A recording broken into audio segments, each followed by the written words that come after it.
জিহবা এমন একটা মেশিন এবং যন্ত্র যে আমাদের জিহবা আমাদেরকে বলে দেয় আমরা যে স্বাদটা গ্রহণ করি, মুখে কোনো কিছু নিলে এটা কি টক, ঝাল, মিষ্টি নাকি অন্য কোনো স্বাদের, ঠিক কিনা বলেন? পৃথিবীতে মানুষের জিহবা ছাড়া এরকম অন্য কোনো কিছু আছে যেটা এই ধরনের কোনো কথা মেসেজ দিতে পারে না। আবার এই জিহবাটা আল্লাহ পাকের পক্ষ থেকে এমন নিয়ামত যেই জিহবার সাহায্যে আমরা কথাও বলি, ঠিক কিনা বলেন? তো আমরা মানুষ যেরকম জিহবার দ্বারা কথা বলি, আমাদের মানুষ ছাড়া অন্য প্রাণীর জিহবা আছে না? কুকুরের আছে, বিড়ালের আছে, হাঁস মুরগির আছে, গরু আছে, ছাগলের আছে, তারা কিন্তু জিহবা দ্বারা কথা বলতে পারে না। তাহলে আমাদের জিহবার মধ্যে এমন কি আছে? বিজ্ঞান বলে যে সারা পৃথিবীতে তারা গবেষণা করে দেখেছে যে সারা পৃথিবীতে প্রায় ৭,০৯৯টি ভাষা আছে। এই ৭,০৯৯টি ভাষার মানুষ বা তার থেকে কম বেশি ভাষার মানুষ তারা প্রত্যেকেই কথা বলে এই জিহবা দিয়ে, সুবহানাল্লাহ পাঠ করেন। আবার আমরা যে কথাগুলো বলছি আমাদের প্রত্যেকটা কথা খুব স্পষ্ট করে আমাদের জবান দ্বারা বের হচ্ছে, ঠিক কিনা বলেন? আমাদের কোনো কথাকে মুখের মধ্যে আটকে যায় না। বিজ্ঞান বলে যে মানুষের এই জিহবার মধ্যে প্রায় ১,১৭,০০০ সেল আছে, যে সেলগুলো আমাদের কথাগুলোকে খুব সুন্দর করে সাজিয়ে দেয়। আমরা যখন যে বাক্যটা উচ্চারণ করতে চাই তখন কি আমাদের জবান দ্বারা সে কথাটা কি হয়, বের হয়। এই মুহূর্তে আমার জেহানে অনেকগুলো শব্দ আছে, পুরো আলোচনাটা আমার জেহানের মধ্যে আছে, কিন্তু সবগুলি কি শব্দ আমার জবান দ্বারা এখন বের হচ্ছে না? আমি যেটা বের করছি, আমি যেটা বলছি এটাই বের হচ্ছে, ঠিক কিনা? এটাই হচ্ছে আল্লাহ পাকের কুদরতের কারিশমা। আল্লাহ পাক জিহবাটাকে এমন করে বানাইছেন যে আপনি যখন যে শব্দ বলতে চান অটোমেটিক এই শব্দটা সুন্দর করে আপনার জবান দিয়ে বের হয়, সুবহানাল্লাহ পাঠ করেন। তো এই জিহবা আল্লাহ মানুষকে দিয়েছেন ভালো কথা বলার জন্য।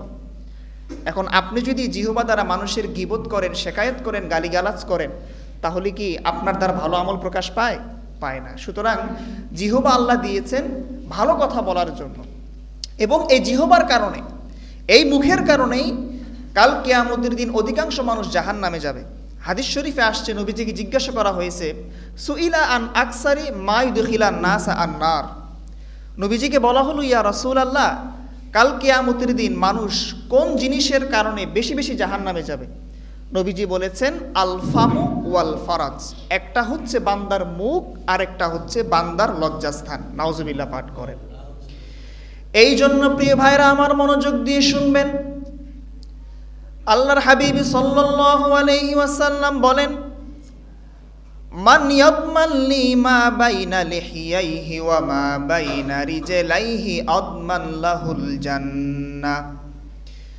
নবীজি বলেন, যে ব্যক্তি কিনা তার দুই চোয়ালের মধ্যখানে জিহ্বা এবং তার দুই রানের মধ্যবর্তী লজ্জাস্থানের হেফাজত করবে, আল্লাহর নবী বলেন আমি স্বয়ং নিজেই ওই ব্যক্তির জন্য জান্নাতের জিম্মাদার হয়ে যাব।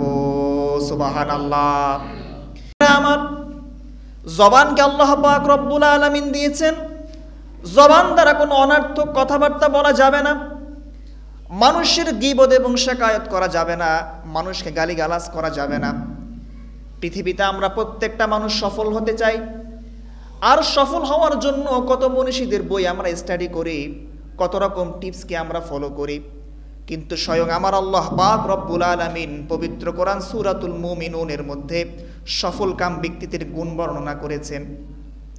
আল্লাহ পাক রব্বুল আলামিন সফলকাম ব্যক্তিদের গুণ বর্ণনা করতে গিয়ে বলেন, ওয়াল্লাযীনা হুম আনিল লাহwi মুরিদুন।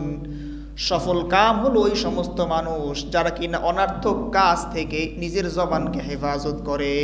সুবহানাল্লাহ পাঠ করেন। এই জন্য অনার্থক কথা কাজ করা যাবে না।